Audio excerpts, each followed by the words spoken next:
Ervaar die hartklop van Limpopo se landbou by die jaarlikse Vivo Boerebemarkingsdag.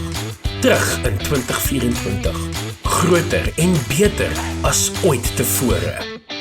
Teken solank die 30ste en 31ste Augustus 2024 op jou kalender aan, want dan kom ons weer in Vivo Limpopo bymekaar vir 'n naweek propvol opwinding en geleenthede. Met vermaak vir die hele gesin is dit die perfekte geleentheid vir 'n prettige naweek wegbreek. Vanjaar is ons opgewonde om bekende kunstenaars soos Jay, Arno Jordaan, Demi Lee Moore en Adam Tas te verwelkom.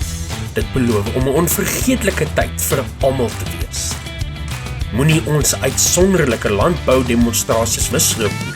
Dis waar jy boere se nuutste landboutegnologie en toerusting in aksie kan sien. Kom en wees deel van die Vivo Boerebemarkingsdag 2024 op die 30ste en 31ste Augustus. Jy sal 'n besoeker aankom, maar weggaan as 'n vriend. Sien jou daar.